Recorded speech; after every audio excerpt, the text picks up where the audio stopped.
Je vais vous présenter ce qu'est un standard et quelles sont les différentes caractéristiques d'un standard. L'idée est que vous puissiez ajouter votre propre référentiel de sécurité dans Enoya Security Hub. Cette fonctionnalité est disponible pour toutes les offres d'Enoya Security Hub.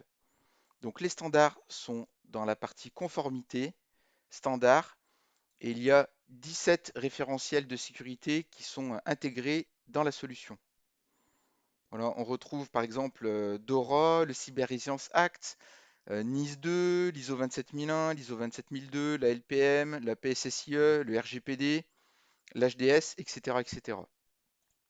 Si j'ouvre par exemple le référentiel ISO 27002, on va trouver un certain nombre d'objets qui sont présents dans le standard et on a des contrôles de sécurité, donc A5, A6, A7 et A8, et en dessous des sous-contrôles dans le cadre des évaluations de sécurité.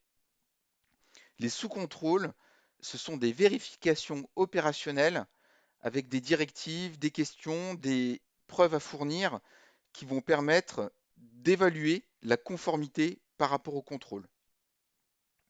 Et derrière un sous-contrôle, si j'en édite un par exemple, on va avoir une notion d'outcome. Et l'outcome, c'est vraiment les questions avec les preuves à fournir. Voilà, je vais vous montrer un petit peu à quoi ça ressemble. Donc outcome, on retrouve le nom de l'enregistrement, la description, et puis réellement là où les questions qui vont être posées et qui vont permettre d'aider en fait la personne qui va devoir en fait fournir les éléments pour vérifier en fait la conformité au contrôle.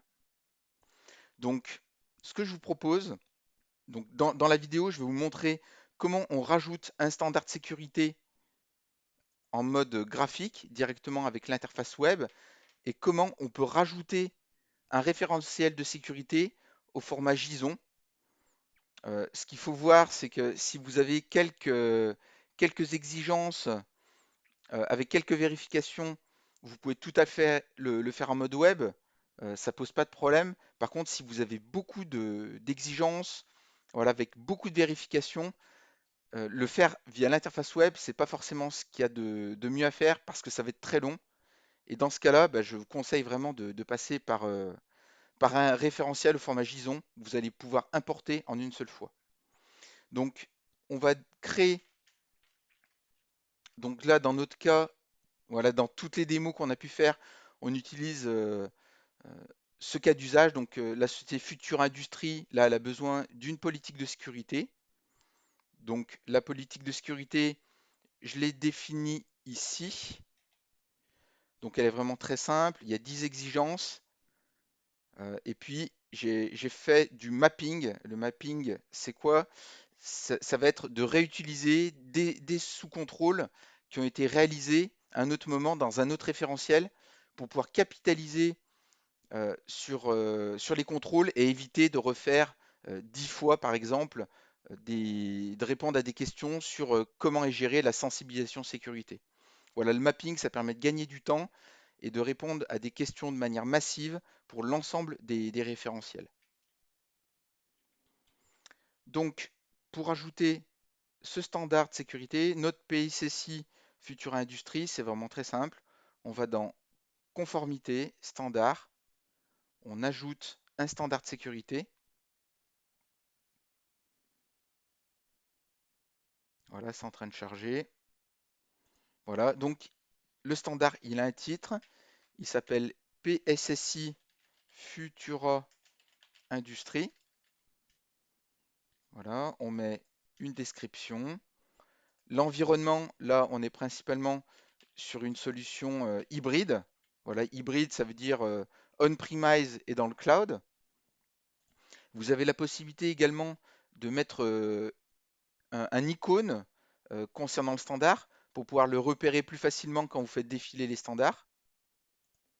Le type, donc c'est des référentiels, les types, vous mettez ce que vous souhaitez, mais généralement on a des référentiels réglementaires, des standards de l'ISO et également bah, des standards internes, comme c'est le cas pour nous. Ensuite, les contrôles. Donc, ce qu'on va faire, c'est qu'on va créer notre premier contrôle, gouvernance et responsabilité. Donc pour le créer, on va sur contrôle, on clique sur Create New.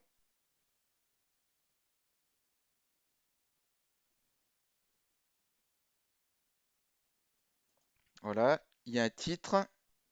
Donc là, on va mettre gouvernance et responsabilité. On va reprendre la description qui a été définie dans notre référentiel au format Excel. Et ensuite, on a plusieurs choix. Soit on définit un nouveau contrôle, soit on va récupérer des contrôles qui existent dans d'autres référentiels. Ce qu'il faut savoir, c'est que pour un contrôle, il faut à minima un sous-contrôle.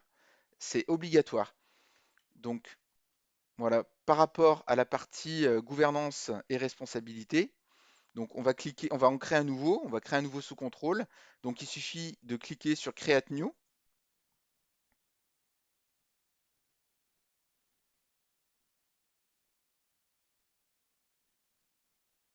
Voilà, il y a un titre.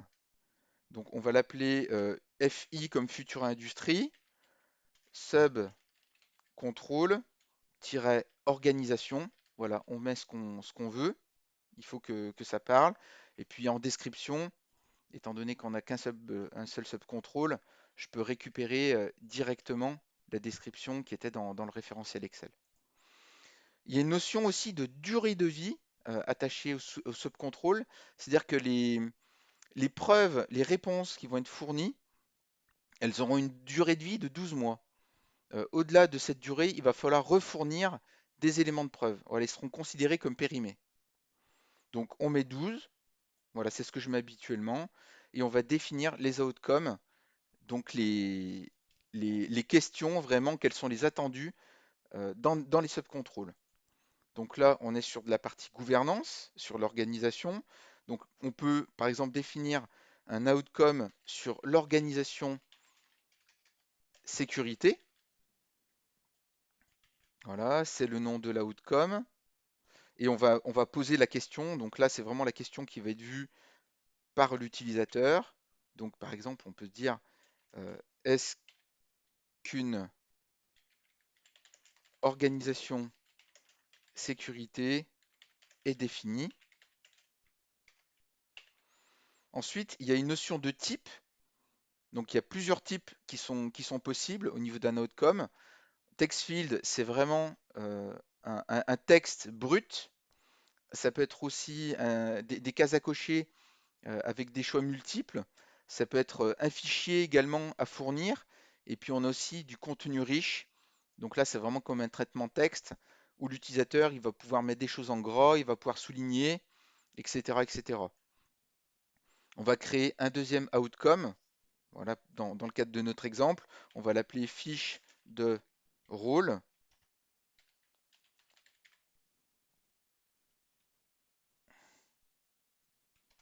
Voilà, description, on va mettre la même chose. La question, ça va être est-ce que des fiches de rôle sont définies et associées aux acteurs? Point d'interrogation. Voilà, on est sur du rich field. Voilà, on va cliquer ensuite sur Next. Il y a une notion également au niveau des subcontrôles, on peut mettre des droits d'accès spécifiques. Là, on va rien mettre, hein. Donc on clique sur Next. Et de la même manière, dans Eunoia Security Hub, on a la possibilité de rajouter des labels.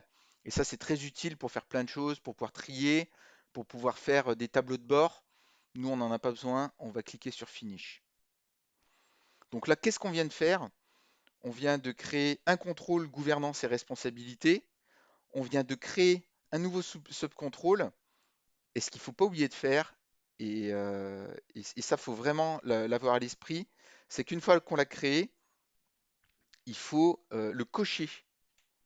Voilà, donc ici, on retrouve le subcontrôle qu'on a créé, on coche, on clique sur Next et Finish. Donc là, le contrôle a été rajouté dans notre nouveau standard de sécurité. Maintenant, on va créer ce contrôle-là.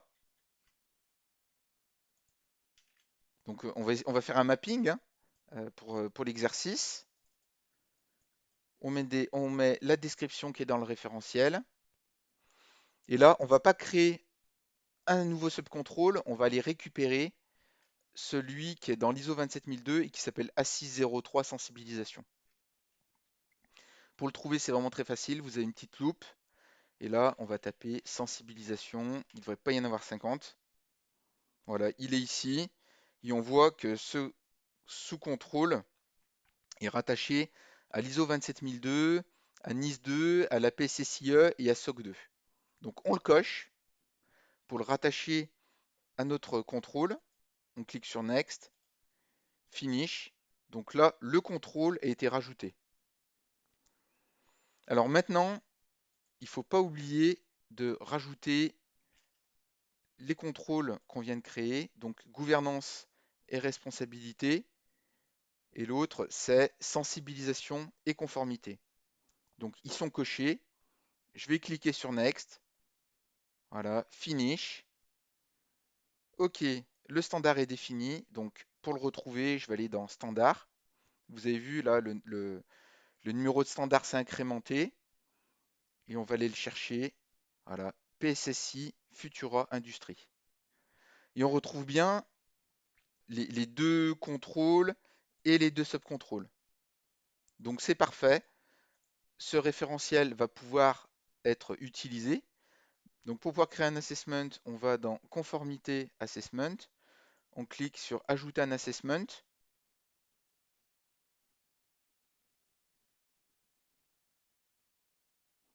On va lui mettre un nom. On va dire par exemple Évaluation Futura Industrie. Voilà, on va mettre une description. On va sélectionner un système d'information.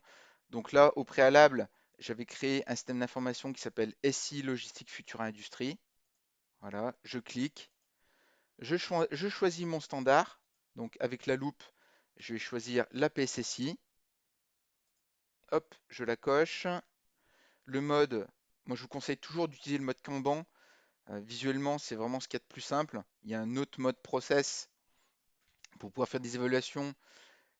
Mais voilà, si vous n'avez pas besoin des besoins spécifiques, le mieux c'est d'utiliser le mode Kanban. Voilà, suivant. Et voilà. Donc là, l'évaluation a été rajoutée et on le voit bien apparaître ici. Et on va retrouver bah, justement nos différents critères avec les questions qui vont bien. Voilà, tous les éléments qui ont été rentrés. Le statut. Donc, si par exemple on commence à faire l'évaluation, on peut cliquer sur In Progress. Voilà. On peut se dire, voilà, bah, globalement, les éléments qui ont été fournis par la personne sont conformes.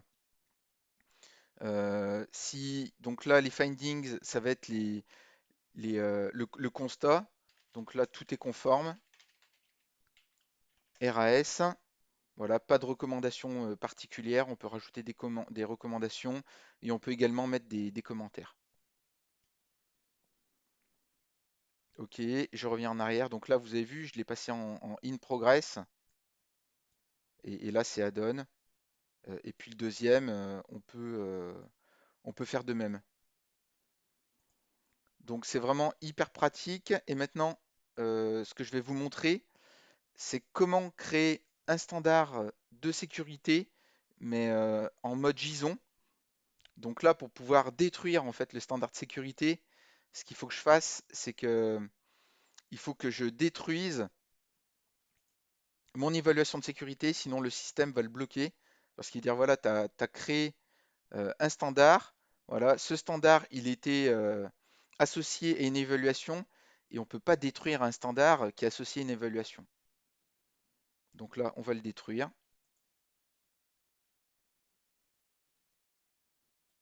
Voilà, PCSI Future Industrie. Voilà, on le supprime.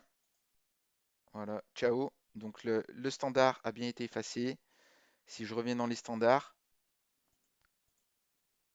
On va passer par un autre menu pour rafraîchir la page correctement. Et si je reviens dans standard, voilà, la PSSI Future Industrie a bien disparu. Voilà, maintenant à présent, comment ça fonctionne avec, avec un format JSON. Donc le format JSON, il est vraiment tout simple. Voilà, le JSON, vous pouvez le faire avec n'importe quelle euh, application. Voilà, moi j'utilise VS Code, mais derrière vous pouvez faire du Notepad++, du VI, du Nano, Sublime. Voilà, vous êtes vraiment libre d'utiliser n'importe quel éditeur. Donc et on retrouve bah, toutes les informations qui ont été remplies en fait au format web. Donc le nom du référentiel, la description, l'environnement, le type de référentiel. Et puis on va retrouver les contrôles et les sous-contrôles avec les outcomes. Donc voilà, vous devrez vous y repérer assez facilement. Et on va regarder le dernier. Voilà, parce que vous vous souvenez, j'ai fait un mapping. C'est-à-dire que là, j'ai pas créé un nouveau sous-contrôle, j'en ai utilisé un existant. Donc là, je dis au système, voilà le subcontrôle, tu vas chercher le standard ISO 27002 en version 2022 et tu rapatries le sous-contrôle A603 sensibilisation, enseignement et formation en sécurité de l'information. Donc il le sait, il sait où aller chercher en fait l'information. Donc ce qu'on va faire, c'est qu'on va copier ces éléments-là et on va les l'injecter dans Enoya Security Hub. Donc pour ajouter un standard de sécurité au format JSON, donc toujours pareil, vous allez dans conformité, standard, ajouter, standard JSON, voilà, et là, vous cliquez sur Submit, et le référentiel a été ajouté.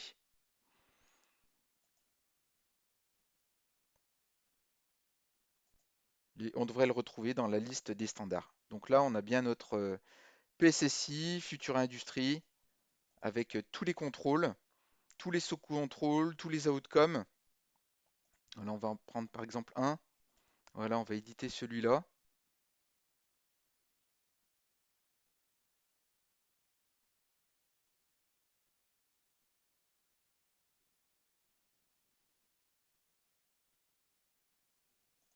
Donc là, on retrouve les outcomes qui vont bien. Donc vous voyez, dès qu'on a un peu de volume, le plus simple, c'est vraiment d'utiliser des standards au format JSON. Et moi, voilà, pour être honnête, j'utilise quasiment que ça. Voilà, mais si vous n'êtes pas à l'aise avec le JSON, vous pouvez utiliser l'interface graphique. Et un autre conseil, pour pouvoir passer en fait des standards du format Excel vers le format JSON, c'est vraiment très simple. Vous donnez à ChatGPT ou à votre IA préférée la structure en fait du format JSON, vous lui donnez le fichier au format Excel et il va vous générer le JSON qui va bien. Voilà. Et je ferai d'autres vidéos pour vous donner des astuces si vous rencontrez, s'il y a des choses qui sont mal faites dans votre standard au format JSON. Voilà, l'outil Enoya Security Hub va vous donner des indications s'il trouve des contrôles qui sont mal formés, par exemple. Voilà, je vous remercie et je vous dis à bientôt pour une autre vidéo.